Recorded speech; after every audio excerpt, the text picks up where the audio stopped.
Welcome to the Center for Health and Wellbeing. My name is Jackie Carlin. I'm the Director of Community Education here, and we're so excited to have you as Food is Medicine. How do we say this? How to Feed Your Gut Microbiome. Make sure I got the title right. So this is one of our hybrid events we do once a month in partnership with our friends at Advent Health. So we've got some lucky folks here in the Nutrition Theater who are going to get to sample this. But for those of you at home, I will be dropping the recipe booklet into the chat in just a few minutes.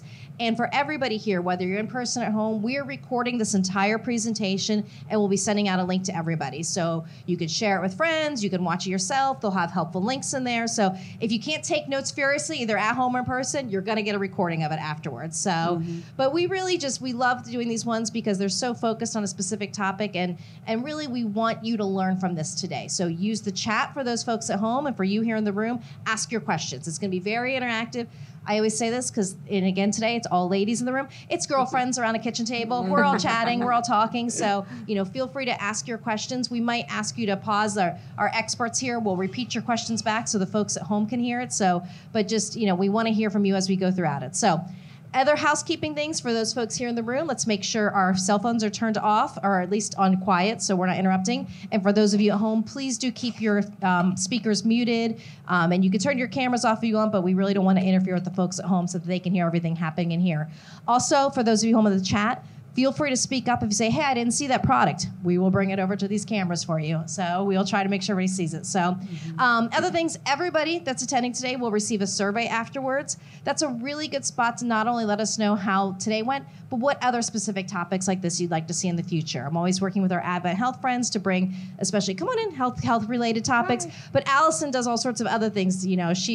What else do we have coming up? You're mostly Food is Medicine the next couple of months. So we're going to have Cooking for Cancer next month with Dr. Sagal. We're going to have Cooking for Whole Health with Dr. Ariana Becker in May, who's here in this building. And then Cooking for Bone Health in June. Yeah. So we've got lots of really good. Earth Day. Oh, and Earth Day. Yeah. Allison will be here on, good plug, thank you, co-host here. April 27th, Ward and Wellbeing Day. It's our annual block party that we put on with the City of Winter Park. We've got a friend from the City of Winter Park here. So feel free to come. Allison's going to be doing some cooking demos here in the kitchen for a plant-based picnic, which will be really fun. But there will be microgreen stations. There'll be art stations. There will be all sorts of things I'm forgetting off the top of my head right now. Mocktails, green Earth Day mocktails, and all sorts of vendors. So it's going to be a really fun day. And running. For those of you who want to come run, do the Track Shack 5K Run for the Trees. So it's a really wonderful event. So that's Saturday, April 27th. And free trees, yes, from the City of Winter Park. Free trees, so come on out. Love the earth with us. So you guys have heard enough from me. I just want to introduce our experts real quick. First, we've got really a rock star in the research world. This is Dr. Karen Corbin with us. She's an investigator at the Advent Health Translational Research Institute of Metabolism and Diabetes. Her program research focuses on how do I say it? Enterohepatic. So I knew I was going to get it wrong. I meant to practice liver. How the liver and the gut talk. And I'm going to let her explain her areas of expertise better than I could. But she came to Advent after 3 years at UNC Chapel Hill, and she also got her doctorate at the University of South Florida Medical College, and she became a registered dietitian after completing dietetic internship at the James Haley Veterans Hospital in Tampa. So she comes with all sorts of really impressive credentials. And I will be sharing a link in the chat as well, and she's going to talk about it too, about their wonderful program, BeTheBreakthrough.com, which is a really exciting way you all can help the future of medicine. And another plug, one of her studies last year was featured all over the world, including the Washington Post, Wall Street Journal, all sorts of areas. So we're going to talk about that today as well. Exciting. So Allison Harrell, who many of you know, is a registered dietitian, a culinary medicine specialist. She's a plant-based chef who is here all the time, and we love her so much. And not only does she bring wonderful food and nutrition knowledge, she's got the best source of kitchen gadgets of anybody. So you guys are going to learn things today about things you didn't even know existed to add to your repertoire at home. And as you can already see, one of the things she's helping us with here is our composting. We partner with O-Town Compost to compost here at the Center for Health and Wellbeing. So if you want any more information about that, let me know. But what we're really doing is committed to eliminating as much food waste as possible. So we now divert thousands of pounds of food waste every month by using a composting bin. So it's a really great program if anyone wants to learn more about it. So without any further ado, I'm going to let you tell us what we're going to get started with today, and then you guys can get started. Perfect. Great. Thank you very much. And Jackie's going to put in the chat a link for an opt-in if you want any of the resources I talk about during this presentation, my kitchen gadgets. I have some plant-based recipes I can share, and you'll be added to my Tasty Tuesday email series. But what we're going to be creating today is, first we're going to be making a turkey picadillo served over a blend of quinoa and brown rice. I love turkey picadillo. This is one of my favorite dishes. I batch this all the time. And we're going to make some baked tostones. Tostones are plantains, and they're typically fried, but we're going to make it in a little bit healthier way and bake them. And then we're going to be making this bulgur salad with lots of different vegetables in it, okay? So I'm just going to get started with browning the turkey meat, and we'll let Dr. Corbin talk about her research as I'm cooking along. Perfect. Thank you guys for coming. I'm so excited to be here. I've been a registered dietitian for over 25 years, and I've dreamed about doing science that could get to people's kitchen tables. And that's why I had this idea. I want to come here and do this because the research and the findings we had are going to go into these recipes. And you probably are wondering what the gut microbiome is. You have lots of bacteria that live in the colon, and they do all kinds of things to you. They change how you think, they release hormones, and they also impact how many calories you absorb from the food you eat. And that was the big finding from our research, that when you eat diets like the ones you're going to eat today that feed your gut microbes, because they have things like fiber, like resistant starch. They don't have a lot of processed ingredients. They're whole foods, and they're bigger pieces. You'll see Allison will talk about why I asked her to make the chops a little bit bigger. When you eat bigger pieces of food, they have a chance of getting down to the colon and feeding the gut microbes. So if you feed them more, you feed yourself less, and for most people, that's actually a good thing. And we found that people that eat the same amount of calories at the mouth, when they eat this kind of food, they absorb 116 calories a day less from the food that they ate, because the microbes help divert it away from the body. So that's very exciting. If anybody's watching their weight, or even if you're on an anti-obesity medication, you have to think about lifestyle and diet being always part of the equation. And by feeding your microbes more, you'll have a better chance of achieving whatever healthy weight you're looking to achieve. Yeah, and you mentioned resistant starch, and that's why I chose the rice that was already pre-made, because when it sits out, it creates that resistant starch. And also I wanted to show that you don't have to make everything from scratch. Sometimes you want some shortcuts, and so for today's rice that we're going to be using, our rice quinoa blend, I'm doing the Seeds of Change brand. And I saw some other ones that were BOGO this week. I'm a BOGO queen, just so you know, at Publix, that were BOGO, a different brand, but the flavor didn't really go well with this dish. And I chose this one because we're trying to increase our amount of fiber, and this has 5 grams of fiber per serving in it. Does anybody know how much fiber you're supposed to get in one day?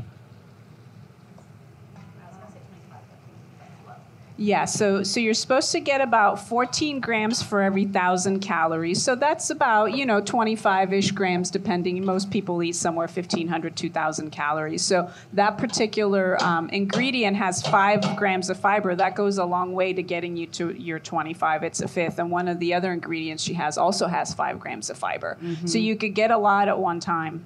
Yeah. And with it being primarily plants, we're getting a lot of fiber in from these dishes because of all the plants that we're eating as well. I'm going to move over to cut up the plantains so I can get that in the oven while this is sautéing. And so this is a plantain. Have you ever cooked with plantains at home before?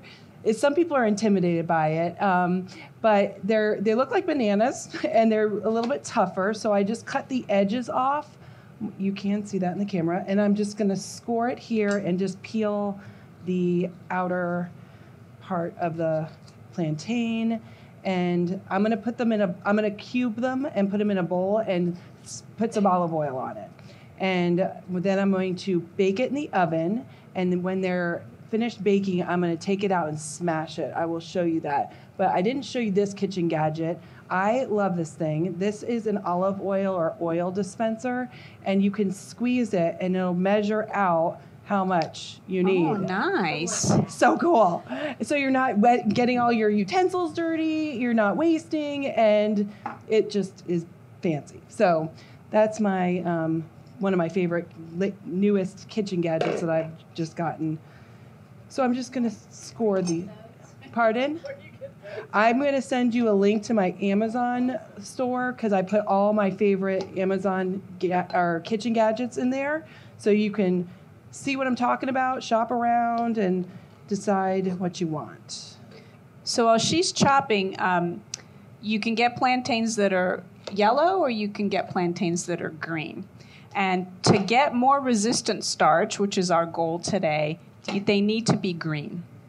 And other foods that have resistant starch are things like beans, so we're having some garbanzos today, and some of the grains. And resistant starch is kind of it's a different type of fiber-containing food, and as Allison was mentioning about the cooling of the food, some foods like potatoes, when they're warm, they don't have a resistant starch. When they cool, this capsule forms around the starch molecule, and what it does is it prevents it from being digested by us. We don't have the capability to digest resistant starch, but guess who likes the resistant starch? The gut microbes. They love that stuff. It helps them to grow and to be healthy and to secrete healthy molecules. So that's why, we have a little bit of a Latin flair in today's meal, which is great because I'm from Puerto Rico. So it's just nice to have a little Latin flair today. And it just turns out that, my mama was right. Beans are good for you. Plantains are good for you. And these are things that you can add to your diet. I'm just going to spread these out. And we're going to put a little bit of salt on them and put them in the oven to bake. How much oil did you use? I used 2 tablespoons. 2 tablespoons. And typically with plantains, they're going to put them in a big fry bin and just load it up. So I just put 2 tablespoons. Sometimes at home, I just spray it with the olive oil spray. I tried it with putting more olive oil on it, and it actually crisped it up much nicer. So I wanted to do it this way for you guys today. Yes, at home when we do this in Puerto Rico, you fry them twice. So. Oh, really? Yes. Oh my gosh. So that part's not so good, but the plantain is great. So how do you do it? So you fry it, you take it out, and then you put it back in? Yeah, you fry it. Okay, so Allison, you know me, right? You know I don't cook. My husband does that. Yes. Thank goodness. But I believe, and my titi might be listening, so she's going to be like, I showed you how to do this. So I think you fry them, you smash them flat, and then you fry them again. Oh, yeah. And that's how they get super crispy. So today we're not doing that, but the plantains still have the resistant starch, which is very good for those bacteria. Yeah, so I'm going to be baking them, then smashing them, then baking them again. So Allison found a better way. Yes. The air fryer. So that's a really good comment. That's a great idea. I haven't even tried that. Okay, Boom. You know your stuff when it comes to plantains. All right. How many people were in your study that you just did? So, and I think... or tell about what they had to do. Okay. Was there a question from the internet? I was actually going to ask a question from home. A couple people have asked they don't like to use oil. Could you use vegetable broth to do that, or is there any alternative other than oils? I don't think the vegetable broth would brown it as well. So olive oil, avocado oil, they have a lot of omega-3 fatty acids in it, and you can cook it at a higher temperature. So I don't know what the reason behind not wanting to use oil, but I'm just saying it's not, it can add health benefits to you, but I don't think the vegetable broth will let it brown as well. You could try it and see, but I don't think it wouldn't really crisp it up. Okay, so you asked about our study. Yes. So what we did was it was a small study, only 17 people actually, and we fed them 2 diets. We fed them one, which is called the Western diet, which is kind of like your typical, lots of processed foods, lots of sugar, unfortunately what most people, probably not you guys, eat on a regular basis. And then we also fed them this microbiome enhancer diet that we developed right here at Advent Health with our dietitians and myself included. And our goal with this microbiome enhancer diet was to feed the microbes as much as we could. So these two diets were essentially opposite. And what was really cool about our study, I don't know if you knew that we have this Translational Research Institute where we study metabolism really in depth with world-class scientists and tools. And so the participants got food to eat at home. But then they also lived with us for 11 days, and they ate the food in our center, so we knew for 100% sure that the diets were being consumed. And every participant got both diets, and that was the key, because all of you guys are different. Your microbes are different. The way you respond to a diet is different. That's why there's not one diet that's perfect for everybody. So everybody got both diets in random order. Why did we do random order? Because if you feed one diet first and another diet second, maybe it's the order that you're doing the experiment that impacts the results. So with those two diets, we were able to see that with these kinds of foods, the microbes grew. They made molecules like GLP-1, which you've probably heard about from these anti-obesity medicines. And they also help divert calories away from the person, which for most people, that's a good thing. You can eat a little more and enjoy your food a little more and have a little better outcome with your weight. That's amazing. Thank So you. what did they do when they were not eating? Sitting in there for 11 days. Well, we like have prison. Well, we have a very nice facility, and they have their own private room. That's nicer than a hospital room. It has a window, it has a TV, it has a phone. We give you the Wi-Fi, and nowadays a lot of people work from home. Right. So when they weren't having tests done or anything, they can work and still, earn their living while they're living in our center. We also have really nice people that keep everybody engaged. And people do okay. We have a study right now where people are living with us for 28 days. Wow. They're doing just fine. Wow. Now, were the people allowed to exercise or do anything like that during the study in the 11 days? So that's a really great question. So in order for us to test two diets and make sure that we weren't over or under feeding with either diet, we had to be very careful about the amount of activity people did. So we kept them fairly sedentary, particularly when we were doing our measurements. They were in this little room called the whole room calorimeter, where we can measure how many calories you burn every single minute for 24 hours. Wow. And we can also measure whether you're burning fat, carbohydrate, or protein, which is really important, right? When you eat food, your body should say, oh, that's carbohydrate. I need to burn carbohydrate. But some people, they eat carbohydrate and their body's like, I don't know how to burn these, so I'm going to burn other things. So we can measure all that with such precision. And when they were in those rooms, we had actually everything scripted. When you wake up, when you can have desk time, etc. So we could keep apples to apples, compare very carefully what's happening within that person and between people too. Very cool. All right, I'm adding now my vegetables. And typically at home, I was chopping these up a little bit smaller, but you were mentioned with your study, we don't want them to be chopped up smaller. Why is that?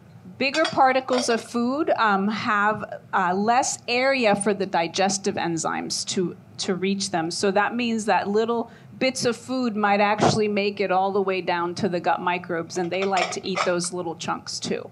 So an apple instead of apple juice is a great example of the whole food that has a chance of feeding the microbes versus something that's got literally no particle because it's a liquid.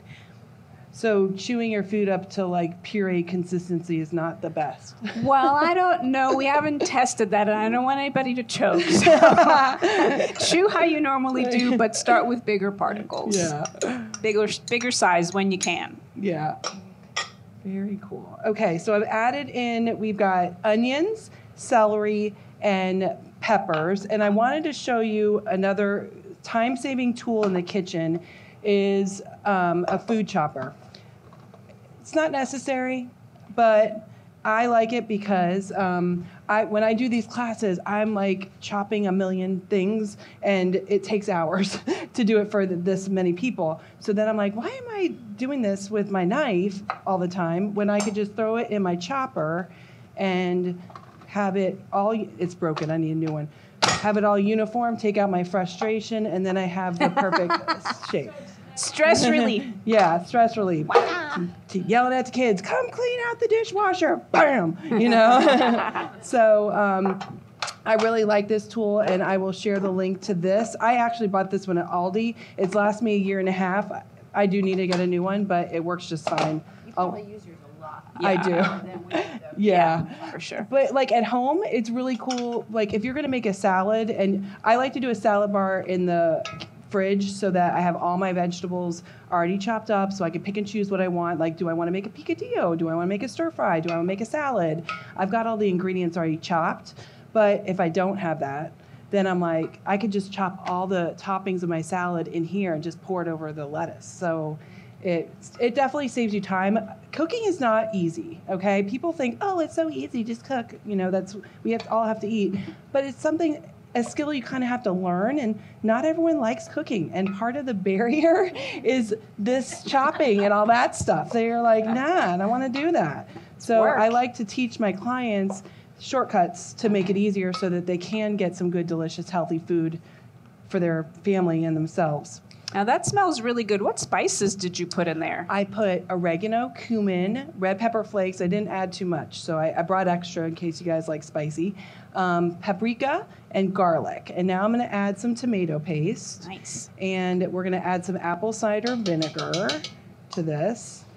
And we're going to let this simmer down. And then towards the end, I'm going to add some raisins. I chose some golden raisins, and it'll add a little bit of sweetness, and capers. This typically has olives in it, but I don't like olives. To me, it tastes like dirty water. One of our physicians, Dr. Pratley, he hates olives so much, so he would be like your bestie. Yeah, but capers I like, so I substituted it for capers. And that's another thing, when you're cooking, as long as it's not baking, if there's an ingredient you don't like, swap it out. It doesn't mean you can't do that recipe, you just like change it up. And if you really like it more tomatoey or more vinegary, add a little bit more. I encourage you to taste while you're cooking, so you know, do I need to add some spice to this or not? But so I'm just going to stir this up and then let it simmer for about 30 minutes, and then move on to assembling our bulgur salad. Yeah.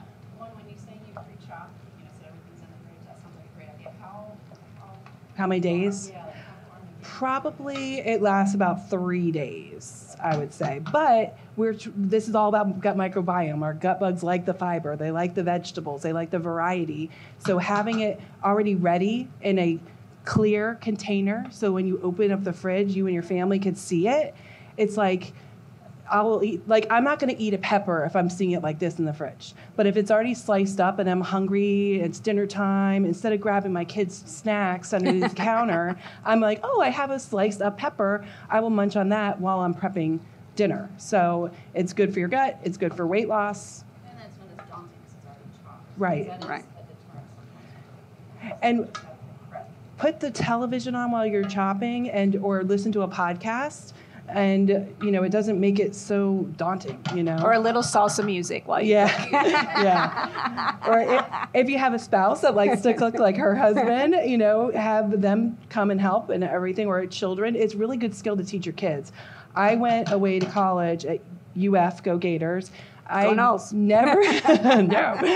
never really cooked before. So I was just kind of winging it. So it's really good to teach your children before they leave the nest some of those basic skills, so that they're not like flailing or just relying on fast food, because then they're going to be eating all the processed foods that are not going to support their guts. That's right. That leads to my second question, is my daughter is now vegetarian, so if I wanted to make that, what would you Chickpeas suggest? maybe?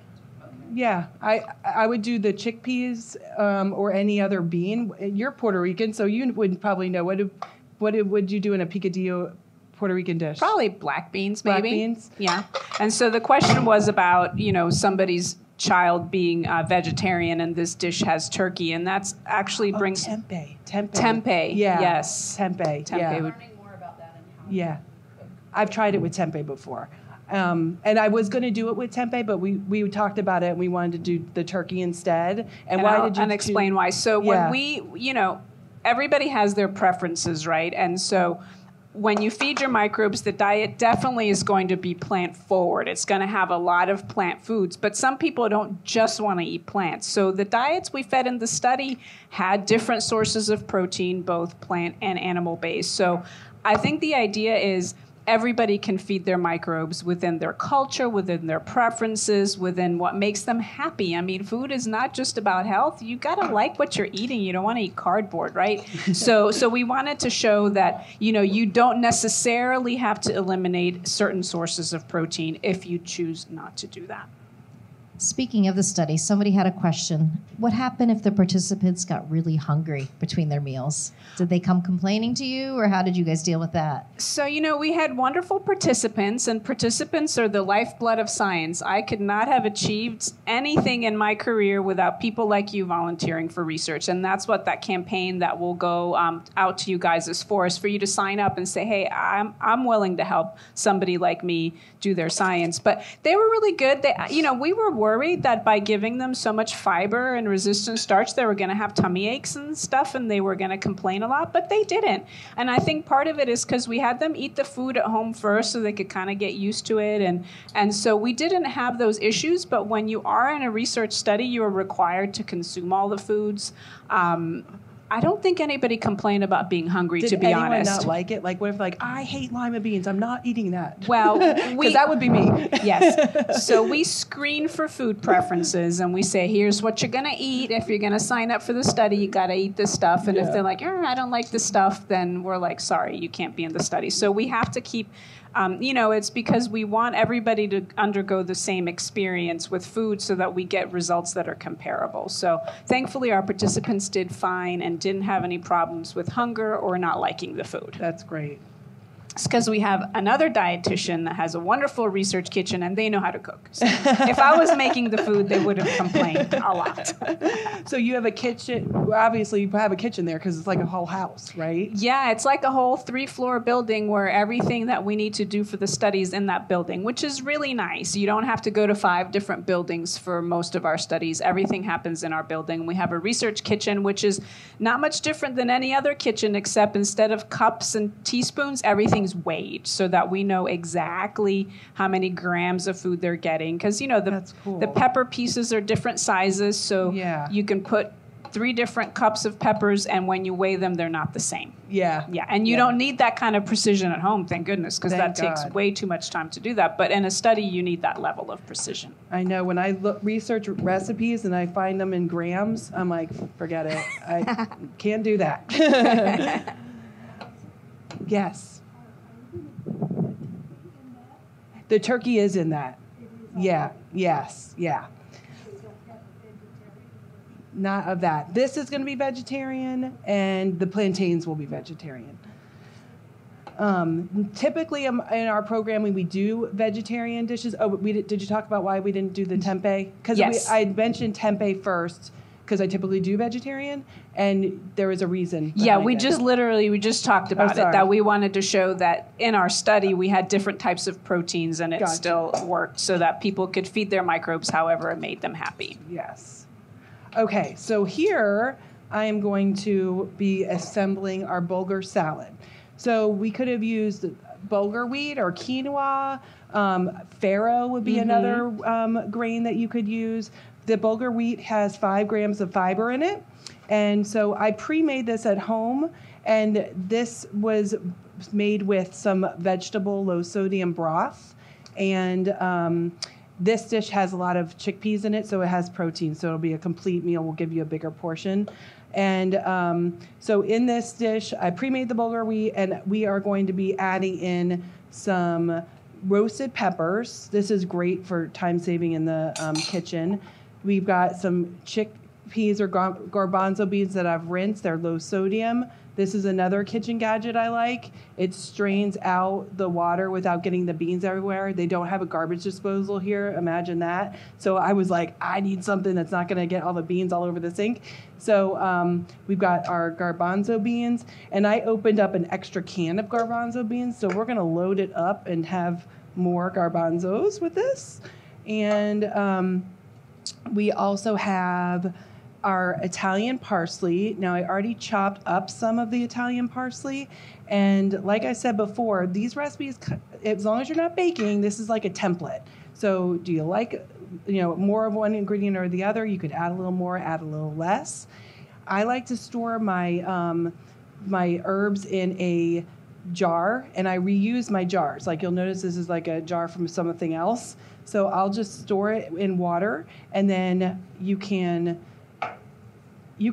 actually eat the stem. I would blend the whole stem if I'm pureeing it, but eating in this probably wouldn't taste or feel good. There's a lot of nutrients in the stem and a lot of flavor in the stem, but I also like this kitchen gadget, which is a herb scissors, so I can just chop up the leaves. Or I can use my knife, which I did at home, but I always like to show different fun gadgets. I think my husband needs one of those. Yeah, it'll be a good present for an anniversary or. There you go.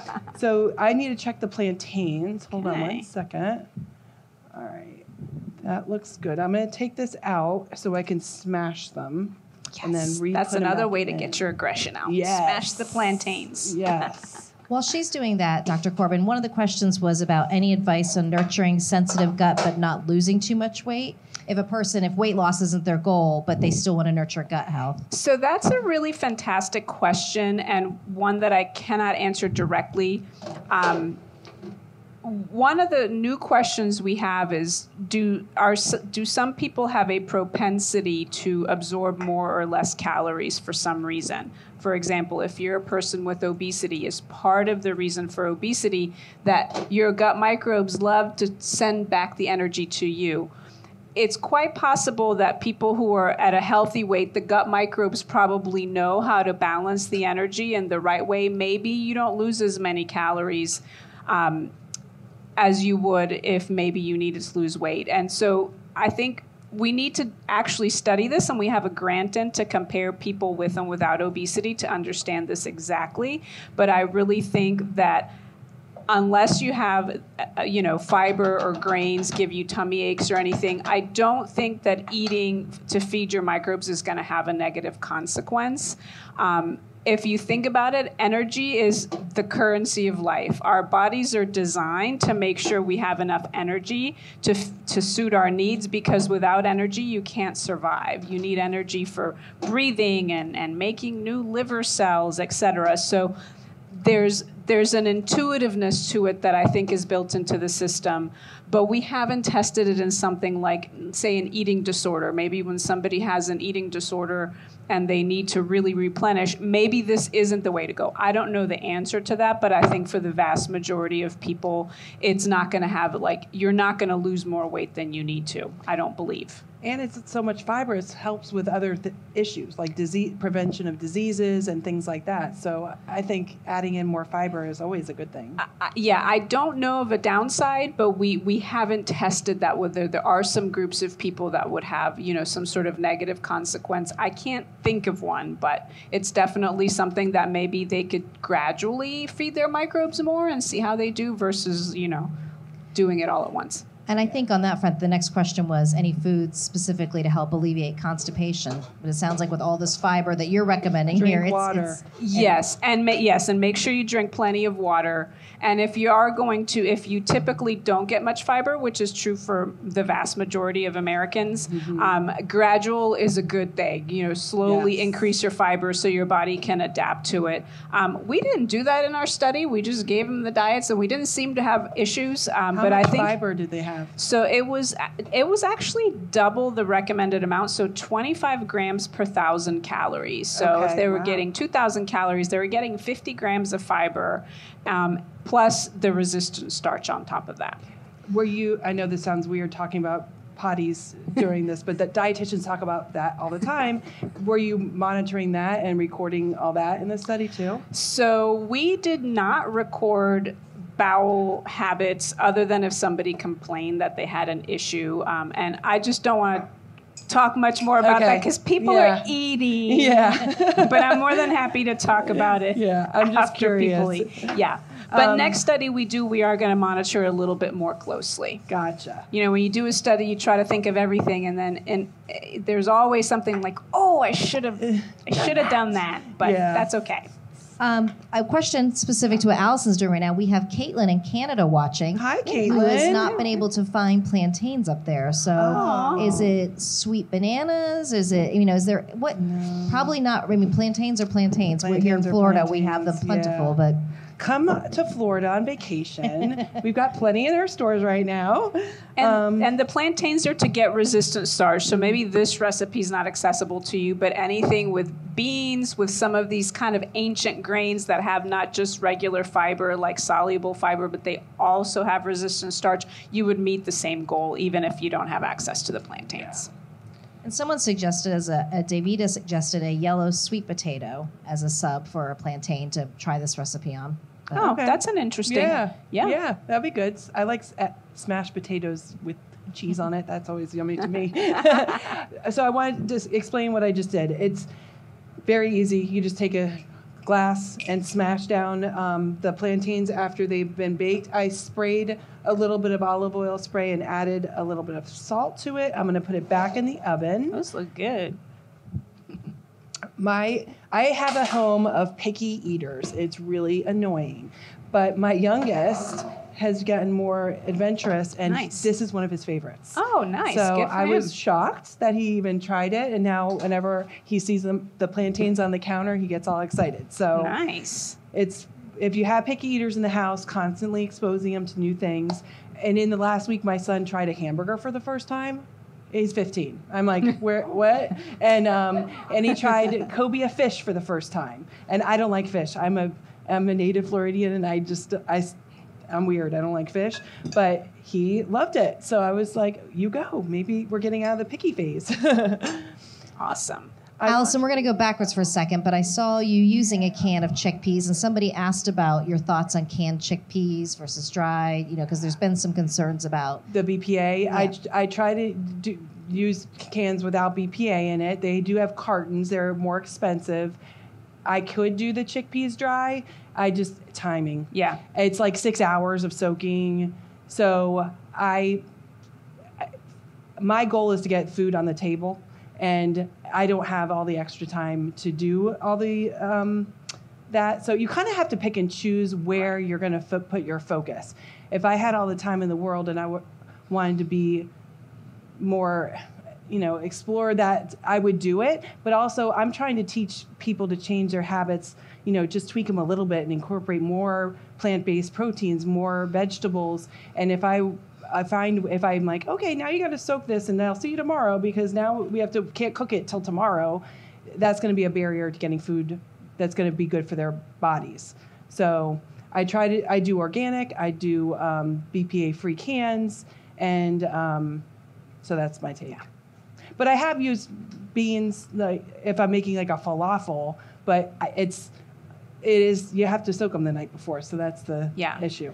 And I think like with everything, moderation is so important. So, I don't think, unfortunately, unless we had our own farms and grew all our own food and that we could get away from, every single thing that maybe isn't as good for us. But I think if we have plenty of the healthiest things that are accessible to us, I don't think it's a huge worry if once in a while you use a can. Yeah. Yeah. And okay, so I use this bench scraper to get to scrape my vegetables off my cutting board. You don't want to use your knife because it makes the blade dull. Oh. When you have a dull blade, then you have more risk of injury, okay? And when you're cutting, you want to hold the knife at the base and pinch it because now you're in control of the knife. And if you just had your finger on there, the knife has control of you and more risk of hurting yourself. So if you pinch it, you can cut more in control. So then here, and then I go like that, boom. There you go. Beautiful. And then I'm going to add some scallions or green onions to this dish. I like to store them in my old spaghetti jar. But this is really cool. You can cut your scallion and leave the end and put it back in the water, and within a few days, you will see it sprouting out. So you can probably grow it 2 or 3 times or put it in dirt. and you'll just have a plant. I kill everything that I put in the dirt. I have a hydroponic tower garden at home. So I choose to do this, but that can help save you money at the grocery store because groceries are expensive these days. And I could do this, but this is going to make the cuts kind of small. And since we're trying to have bigger that's okay. cuts. You got a lot of big stuff. Go ahead. All right. I got permission. So this calls for like a half a cup. So I could go, if I was I would use these scissors if I was doing a salad, but for the volume that I'm going to use my knife. But the cool thing with these scissors, the protective top actually helps you clean it. Oh, nice. Because I've learned the hard way, when you use your fingers on it, you're going to cut yourself. So use this. So I'm going to take my scallions. I'm going to drop my old one in there. You do want to change the water up occasionally because it will get cloudy and yucky. So you want to exchange out the water every few days. So here I am. Whoops. I need to check on those plantains. Thank you. They're not burned. That's all I can say. Whether they're ready, I have no idea. A little bit more. I love it. And see, not all dietitians like to cook. So it's kind of cool. That's a misconception. Oh, you're a dietitian, you like to cook. Not all of them do. Her husband's an incredible cook, I can tell you that. But, okay. So I'm almost done with the salad. I wanted to show you something else. So when you're buying your, I'm putting in some paprika and some garlic in here. When you're buying your cheeses, like feta cheese, are you dairy intolerant? Anybody dairy intolerant in here? No? Yes? Okay, well, I'll take out a little bit for you. It's totally fine. But so when you buy your cheese, it's convenient to get it already crumbled up and stuff in the container, but a lot of times they put some anti-caking agents on that. So also you get more bang for your buck when you just crumble it yourself. The volume will be so much more than what you are spending. Look at that. I'm making a huge mess. But you can just crumble it up yourself and save a lot of money. You can freeze your cheeses too. So if you go to some of those big stores and buy a big bulk of shredded cheese, you can put that in the freezer, portion it out into smaller Ziploc baggies. All right. We need to add some vinegar. So this said you can add some balsamic or red wine vinegar. Let's do a vote. What do you think? Balsamic? Raise your hand for balsamic. Okay. All right. Looks like the majority. Okay, we'll do balsamic. That sounds perfect to me.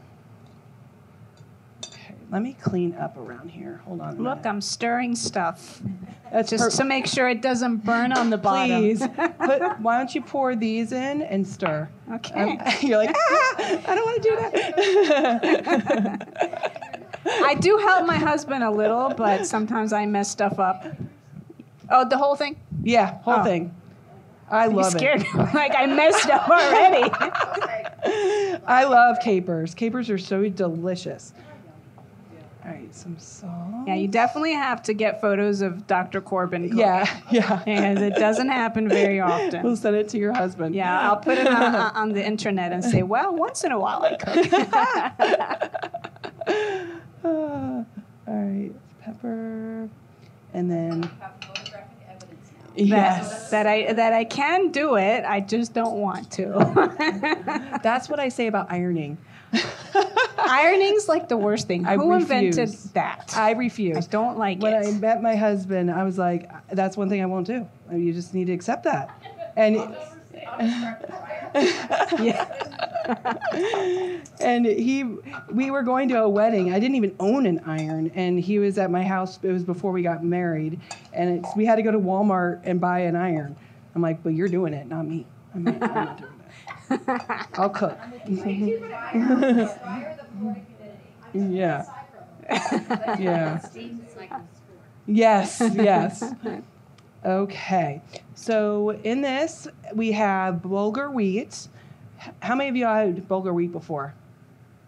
I think this is the first time I have.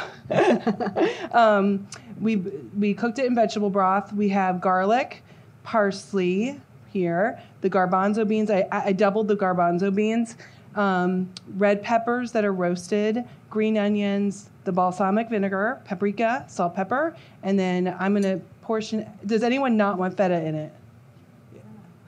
No, do it. No. I'll put. Well, I don't want you sick. I don't want to be blamed. There you go. All right, so I love cheese. I'm going to add some cheese into this and mix it all up.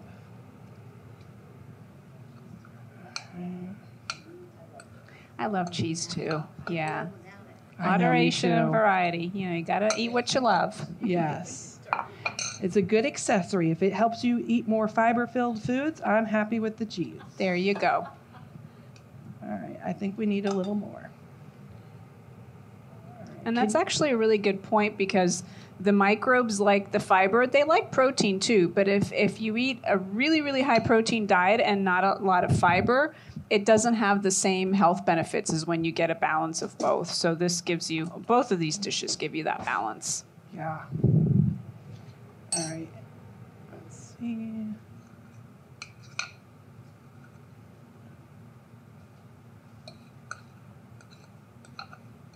And this is, you can use queso fresco or feta cheese.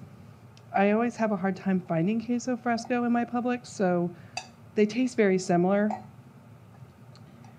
All right, and I encourage when you're cooking to taste to make sure you've got the right blend of flavor.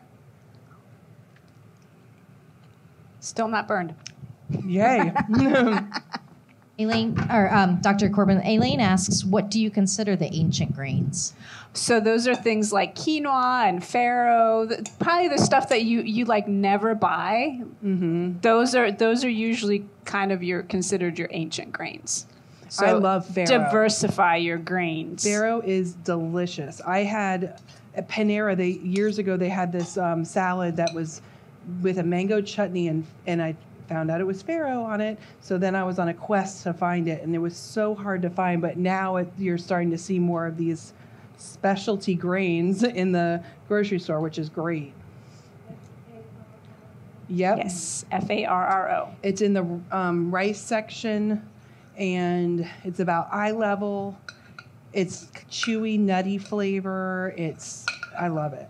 Actually, and you can talk for a moment. Last month, Allison did a cooking class with Dr. Patricia Guerrero, a cardiologist at Advent Health, and she turned us on to some wild rice, which is it's considered a legume, is what we learned from her, and some lentils. So it was, and she helped us to source them and order them. I'll put a link in the chat to the full video, and if you guys go to our website and just search Heart Healthy Cooking or Food is Medicine, you can watch the whole video from that. But it was all sorts of things we learned about ancient rices, and which aren't really rice, and grains. So, well, that's awesome, and that's actually a great point because things that are good for your microbes are also good for your heart, are also good for your blood sugar, are also good for your blood pressure. And sometimes carbohydrates get a bad rap, and usually the issue with carbohydrates is when they're refined, when you take out all, like these ancient grains, it's the whole grain with the outside part too, and that's where the fiber is, and there's vitamins and such. So going for the whole grains, it makes a whole difference in how your body reacts to them.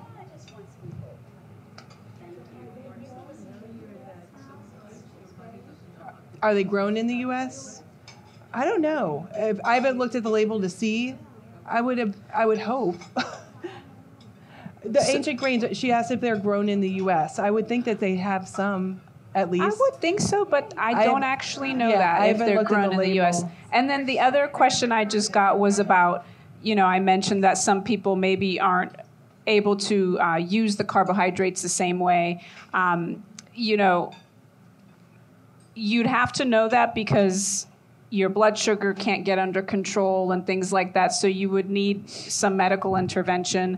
But I think, balancing your diets so that you get different proportions of things can help. And I think, the whole grains are going to have a much more beneficial effect than something refined. So I think, tweaking your diet so that you feel good, you get the blood numbers that you're looking for, that's the key.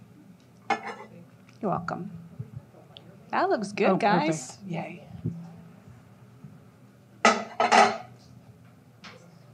All right. That's huge. Yeah. Yeah. That's fine. That's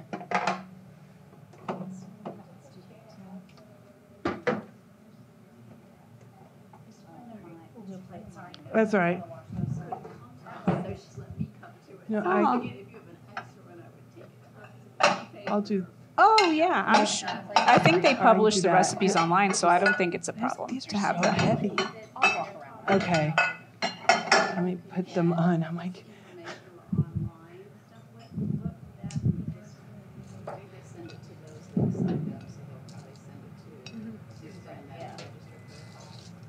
Yeah, what's so the question? The question was about the links with the tools and the information. That'll go to everybody who registered for the class, either online or live. Not my email. You have to opt in, and that's what this paper's for, or the opt-in in the chat box. Then I send out a separate email with some recipes and the links to the tools, and then you're added to my Tasty Tuesday email series that I send a new recipe out every Tuesday. But the recipes they'll get, correct? Yeah, you get the recipes from this.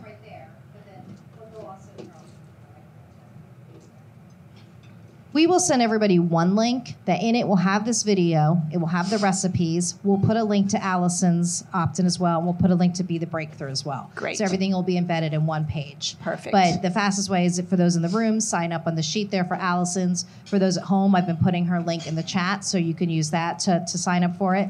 And then our friends at the Advent Health Research Institute have also been posting about Be the Breakthrough and sharing the flyer there with more information. So Wonderful. We're throwing it at you all in a lot of ways. So Yeah. Here are some plantains. Take as many as you want. I'll take the whole plate. And while those are being passed around, Dr. Corbin, we just got a question with, do you have an example of snacks that are good for a gut microbiome? Yeah, sure. So whole fruit, whole nuts, any type of, Allison, what's a good whole grain snack? Besides fruit or nuts, like whole nuts? You have to look. I don't really eat whole grain snacks that very often, but a good cracker. I would look at. Oh, like a rye cracker that has the resistant starch. Yeah. So hopefully that helps. All right, microwave. I heated up the rice in. So I was just asked about breakfast, and breakfast being a hard one. It is a little bit harder. I have found some nice pancakes and waffles that have a lot more fiber in them. So they used to make these really good ones by Kashi, and I cannot find those anymore. I think they're gone. I'm so heartbroken because those were great. Having fruit with your breakfast, or maybe making a yogurt that has a lot. You can add the seeds to the yogurt and the nuts to the yogurt, so then you get both the prebiotics and the probiotics. Any of those could be good options for breakfast. Flax or chia or hemp seeds, any of that stuff? Exactly. I like that. Add it to you can't add that to your eggs. That won't taste so good. Yeah. But to something like yogurt, or even kind of doctor up your oatmeal, and add some more of the seeds to the oatmeal and the nuts to the oatmeal. I think it was one of your classes that you talked about the flax, and so I keep it everywhere. I have a little container in the fridge at work. Dr. Verich and I talk about flax a lot. Yeah. And I'm like, I give flax to everybody. So I'm just when I'm making stuff, I'm like. Yeah. Be careful though. You don't want to if someone's not used to fiber and they have too much. I've had that happen to me. I got a granola from Chamberlain's back in the day, 15 years ago. I'm like, this is delicious. I was eating it from our secretary. The worst stomach ache I've ever had. And it happened to be my anniversary dinner at a fancy dinner. I was in the bathroom the whole time. I just was like, I can't eat. I'm so bloated, So go slow. But I did do that trick with my son. So I hope he doesn't watch this. I was making him, he loves when I make him pancakes, not pancakes, waffles, but I got to do it in the waffle maker. And I'm like, okay, I'll do it. Be a mom. And but I was like, oh, I could put this golden flax meal in it. He won't even know. And so I started doing that just to get him, the picky eater, more Fiber. Nice. Yeah.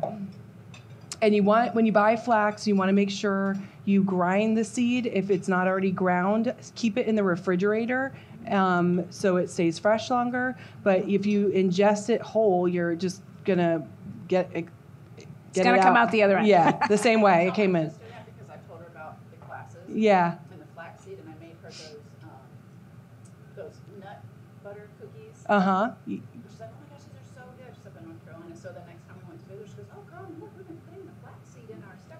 But it's the whole. Yeah, So yeah. I told her, Grind it up. You can do it in a food processor. I made the mistake of buying the whole seeds and opened it before I realized. I was so mad. And so I've used up all my ground, so now I'm like, I just need to grind that up and put it back in the bag and use it up. But you can still use it. Don't throw it away. All right. Are you guys ready for the next round? All right. We're going to pass around the rice first, and then we're going to... This pot is really...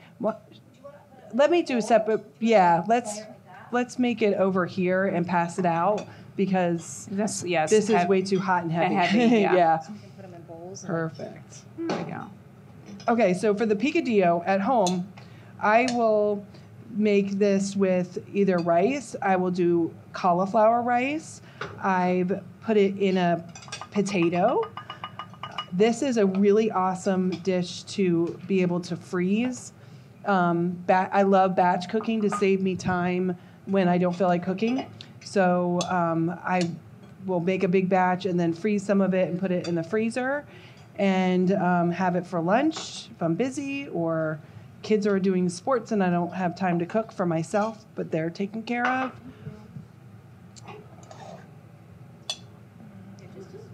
Do you want me to plate the rice and you plate that and Sure. have a little assembly line? That sounds perfect. Look, I'm the little helper again. How many spoons? 2? Yeah. Okay. so will this keep in the refrigerator? The bulgur, yeah. A couple days, yeah. So that would be a good meal. The question prepping. was about how long will this keep in the refrigerator, especially the For rice? a few days. The bulgur salad, all of it would stay in the fridge, except for the plantains would get soggy, I think, in the fridge. So, and I don't think you would have, I challenge you to see if you'd have any left, because they're so darn good. And it's so easy and inexpensive to make, And Dr. Corbin and Allison, actually both of you, we got a question about a lot of these meal ideas. I think the breakfast ones you're just talking about, are these swaps and these things good for those living with diabetes? Yes. So anytime you replace a refined grain with something that's more of a whole grain, there's going to be less of an impact on blood sugar. Let me get more. Did we get everybody? That's okay. That's okay.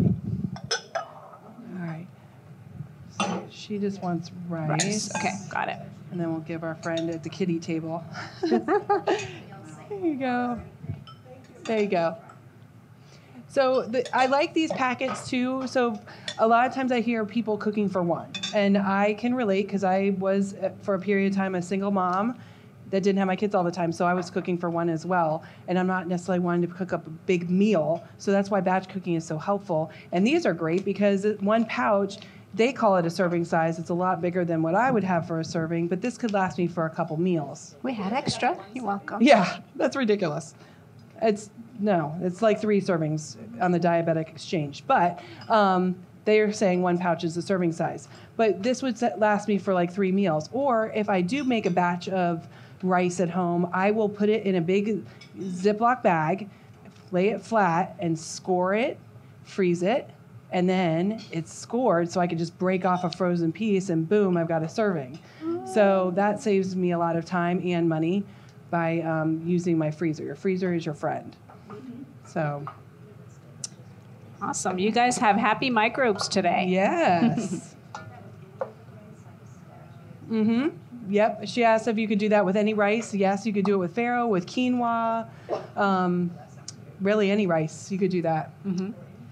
So I don't know if I must have missed it. Were you guys talking about cabbage before? Or maybe not. So it's a new question then. No. Okay, cabbage. New cabbage. I mean, Better new question. fresh, fermented, or cooked? Oh for the boy! gut? So the fermentation has to do with the microbes because there's a belief maybe fermented foods have a benefit for the microbes. We have not studied that directly, and I think it's at this point I'd say it's more your preference.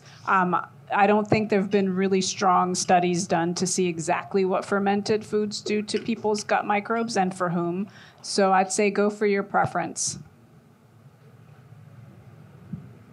This is this is yummy. Yeah.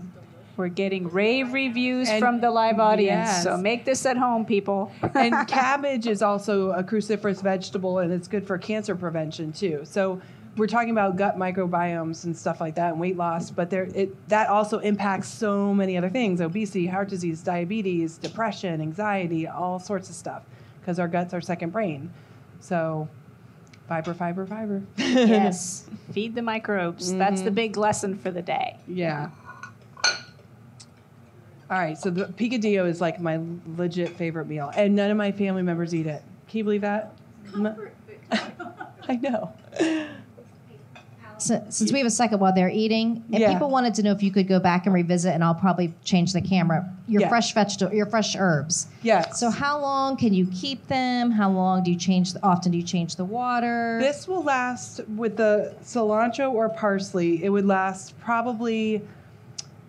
I keep it on the countertop. It might last longer in the fridge, but it lasts like a week and a half. You'll start to see little yellowing on the outside of the leaves. But what you could also do is chop up the parsley, put it in an ice cube tray with a little bit of broth or oil, whatever you typically would cook it with, and then pop that out after it's frozen and put it in a big bag, keep it in your freezer. So if you're making like a spaghetti dish and you need some parsley, you have it.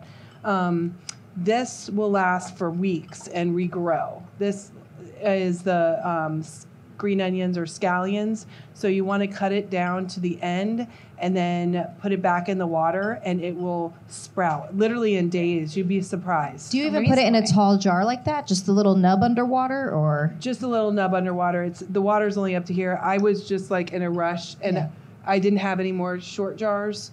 And I just had spaghetti the other night, so it was out of the dishwasher, so I used that. But typically I would do a shorter jar. I typically use my water cups, but this was more stable.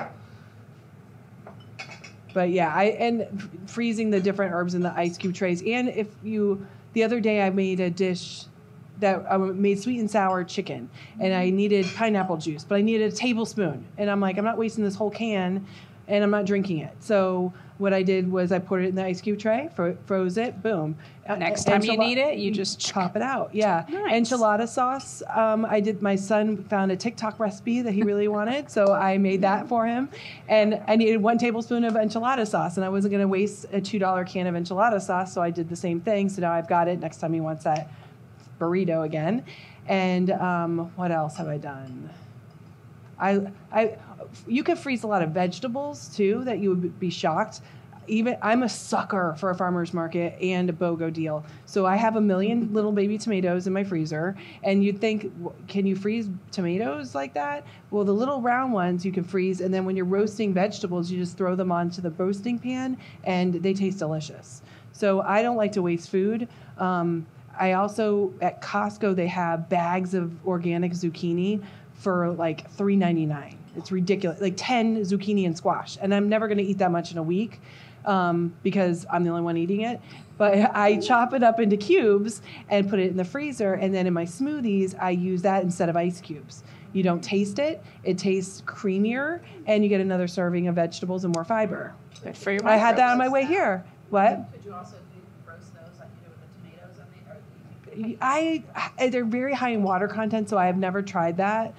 Even roasting them when they're not frozen, it's hard for me to get them to crisp up really good. So I'd have to experiment with that.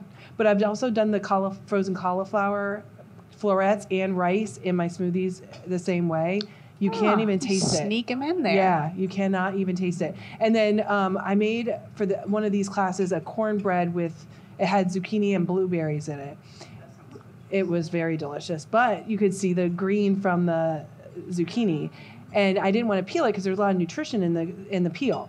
So someone in the class was like, you should have just used yellow squash. I'm like, brilliant. It's a cornbread. So next time I do that at home with my picky eaters, I'm going to use the yellow squash. Sneak it in there. Yeah. So Love anyway, I'm the type of dietitian that is not saying, you can't have this, you can't have that. I'm saying, what can you add to your plate that's going to improve your health and make you feel good? And we only have one body to live in for the rest of our lives, so we need to really take care of it. And the way to do that is by keeping track of our stress levels, movement, and feeding ourselves the best way possible. So Absolutely. What can I add to this dish to improve the nutritional quality is what I always think of. And then it doesn't feel like, I never want to feel like I'm on a diet, you know? Restriction is so exhausting. So what can I add to improve the benefit? And that's go ahead. When it comes to sweets and breads, like the carbs are my total weakness. Like, Yeah. so that's what I've learned from each of these. Is like, okay, well, I know I'm still gonna have ice cream or brownies. Like, I know I'm still gonna do it. But if I increase this stuff on my other meals, then at least, Yeah. you know, at least I don't feel so good. Right, right. I think if you, I'm a sweet ball. So when you crave it less, I think if the more you take away the refined sugars, you'll crave it less. It does take some time. And I like to make some desserts with natural, less processed, like dates or, things like that. Or a lot of yours come from maple syrup, which I was like, you know, initially you would think, oh, that's bad because it's syrup. Right, but But it's, like those nut go- butter cookies call for the maple syrup, Mhm. and overall those are pretty healthy. mm-hmm, And they satisfy my cookie dessert. craving. Yeah, So it's like, okay, if I eat 2 or 3 yeah. of those yeah, versus a sleeve of Oreos. yeah, exactly. Yeah, And I was going to add to what Allison was saying about adding rather than restricting, and it's the same thing with the gut microbes. So whatever you normally eat, look at your plate and say, am I feeding my microbes? And make a swap or add something that's going to give you that value add for the microbes. I think when your mindset is, what can I add? What can I improve? Rather than I can't, you'll have a lot more success with eating healthy. yeah, definitely. And even just looking at the label, like when I have started doing Instacart when grocery shopping for these classes because it does take a long time to do a grocery shop for it. But I actually had to go back to the store and buy different rice because I, first of all, wanted to have a gluten-free version just in case. And then I'm like looking at the label. So now that I'm in the grocery store, I had a chance to look at all the different varieties. And some of them had 1 gram of fiber. Some of them had 3. This one has 5. So then if you're more aware, the nutrition facts label is going to give you a lot of good information. And that's where you're going to see, does it have fiber? Is this going to help support my gut? And I would challenge you to go through a day and just write down what you're eating, just so you can kind of see, am I getting a lot of fruits and vegetables? Am I getting a lot of fiber sources? How much fiber am I actually getting? You might be really surprised. So, and if you're eating a lot of processed foods, convenience foods, they strip the fiber out of that. And if you see a word enriched on a label, that means they've yanked the good stuff out and then they've added a little bit of it back in. So enriched does not necessarily mean good. So, yeah. So now do you find following the more high fiber resistant starch diet is a good preventative for like colon cancers and such? Yeah, high fiber diets have been shown to be very good for reducing risk of colon cancer. Yeah, keeping things moving. And also, now that we know that those bacteria are there, when they're hungry, they make molecules or chemicals that are not good for you. So having healthy microbes, they grow, they make things, they're good for your immune system. So beyond just the fiber piece and moving stuff, is you're creating a healthy community down there that's supporting lots of different health aspects. Have you guys done any research on probiotics, like oral probiotics? I know a lot of the stuff you buy in the grocery store and the yogurts and things are dead before they get to your mouth sometimes. And what is your take on probiotics? So today, with everything I know, I think focusing on prebiotics, which is what we did here. Prebiotics is stuff that feeds your microbes. That way you're feeding what you have, right? When you take a probiotic, it's whatever species they decide to put into the product, which you may or may not need, which may or may not actually make it to the colon and live there long enough. So I think until we know a little bit more about what everybody needs, it's hard for me to advocate for probiotics as a strategy. And it's very interesting because I've been learning that the microbes live in a community. It's like a neighborhood. And let's say like you need a cup of sugar to make something and you go to your neighbor and they won't give it to you. That's kind of how it works in the colon. You have microbes that compete. You have microbes that help each other. So this microbe eats the resistant starch and makes a molecule that the next microbe needs. So until we understand the community, how are we going to know what to put in there? Maybe we put in the guy that doesn't share the sugar and mess up the whole community. So, I would say definitely whatever your doctor is recommending is what you should be doing. But I think we need to learn a lot more before we know exactly what to give to whom and how much and for how long. Yeah.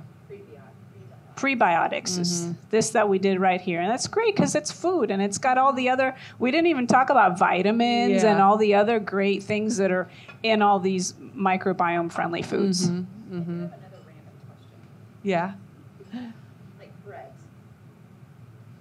When you buy the ones that are in the store, they last forever. But like if I buy the Publix bakery bread, it's like after 3 days, I'm like, if we want to eat the rest of it, we got to put it in the fridge. Is that just because there aren't as many preservatives in? Yeah. So it is still better, even though they may have some. It's better Yeah. than the shelf life long. Yeah. Because, Yeah, the question was about breads, and you buy the fresh bakery stuff and it doesn't last as long, and that's generally because the fresher breads don't have as many of the emulsifiers and other preservatives. There are some shelf-stable brands, and I can't think of them at the moment, that don't have the high fructose corn syrup, don't have the emulsifiers, and have a lot of whole grains. So there are some options. It's just, they taste a little different. Look, I love me some really good white Cuban bread, fresh bread. It's good stuff. So, in moderation is fine, but maybe getting used to some of these other breads that don't have all those extra things and do have the grains. Like she was saying, like sometimes it's a cost thing. When the fresh bakery bread is, $5, it probably deters people. Absolutely. I told myself to. but what's the cost? Yes. Is the cost going to be my health later or the grocery bill?